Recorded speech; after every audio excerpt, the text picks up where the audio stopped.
Brian Hedger of the Columbus Dispatch tweets out, an NHL source said Laine, quote, mouthed off to one of the Blue Jackets assistant coaches. And another source with knowledge of the situation confirmed that account. It's unknown what Laine said or whom he said it to, but whatever it was prompted head coach John Tortorella to keep the team's newly acquired star stuck to the bench in a 2-2 game.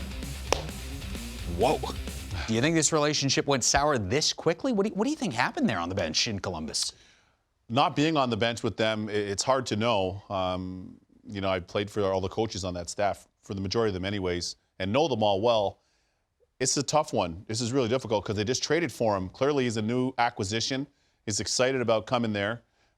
Much was made about the departure of Dubois and the exchange, and Roslovic coming in as a hometown kid who's been great so far. Laine's come in, he scored some goals. As expected, this guy has a chance to be perhaps their best pure goal scorer since Rick Nash or Artemi Panarin, who they had there a couple years ago, who was a league MVP Hart Trophy finalist last year. But not being on the bench, I'm not sure all the details. They're trying to keep it in-house. Mm-hmm. But I can tell you from being on a bench or being on the ice, this happens quite a lot.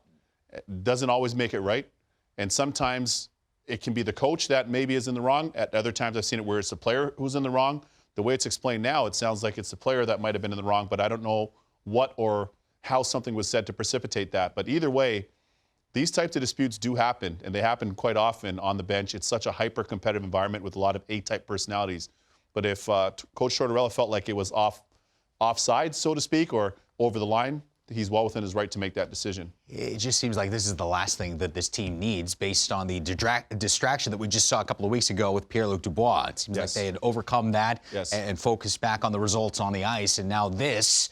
And it seems like this is the last thing they need based on how they're playing right now, because they got to get it figured out there first. Yeah, I mean, and what's hard is, you know, I've sat here in our studio for the last 3 years, always talking about how great Columbus are, what I love about their drafting, developing, which I do, and the culture that they've been able to establish. And I know, again, people top through tail in that organization.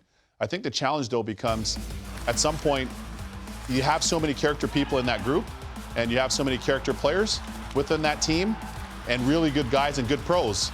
But at some point, you hope that they can get all these types of things cleaned up, right? Like, you've got young players that are good young players in that group that I really like.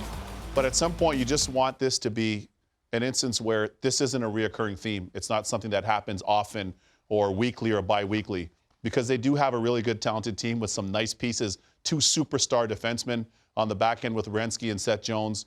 Outstanding goalies with Korpisalo, who was an all-star, and Merzlikins, who was great down the stretch last year. A lot of things to like about this team, JMO, in short. And Foligno, who's a second-generation NHLer, whose dad, Mike Foligno, played for years. Great as the captain. There's leadership there.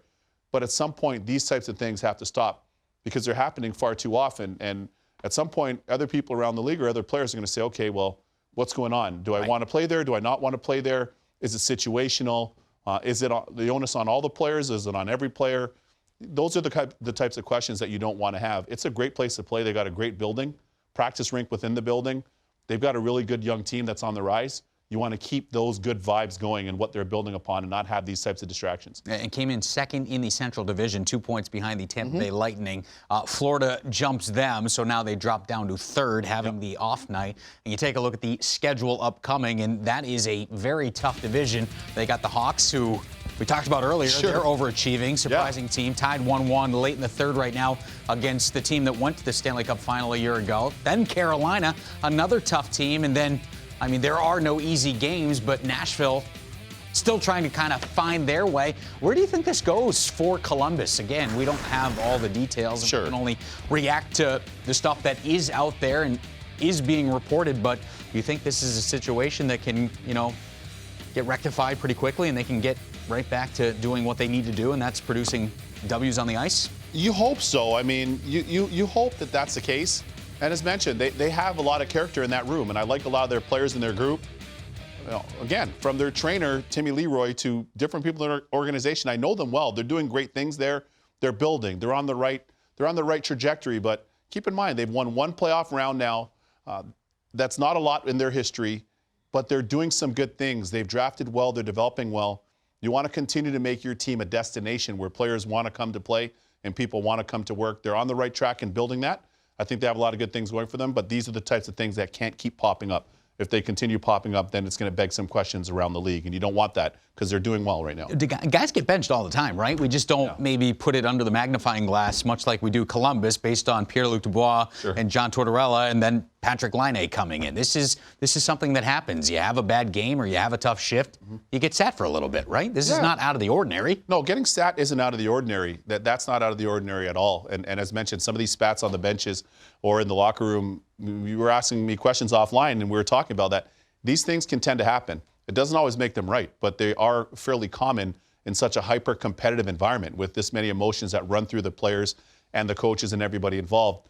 The key is, though, keeping those things to a minimum where possible and continuing to build on the good vibes. Columbus has a lot of good things going for them, but you need to continue to double down on those things and try to mitigate these types of things from happening because, again, players talk and agents talk and people talk. I'm on my phone every day, long before we come in the studio. You're on your phone when you're talking and, while we're not on camera. Exactly. You know what I mean? Multitasking, yes. Yeah, and we're in the people business, right? Like at some point in time, people have those conversations and you want to be in an environment where you feel comfortable and where you enjoy coming to work. And they have built a good culture there, but you want to see them as an NHL stakeholder, if we are, or stewards of the league. We want to continue to see them doing the good things that they're doing and just try to mitigate these types of things because they're happening a little bit too often right now, unfortunately.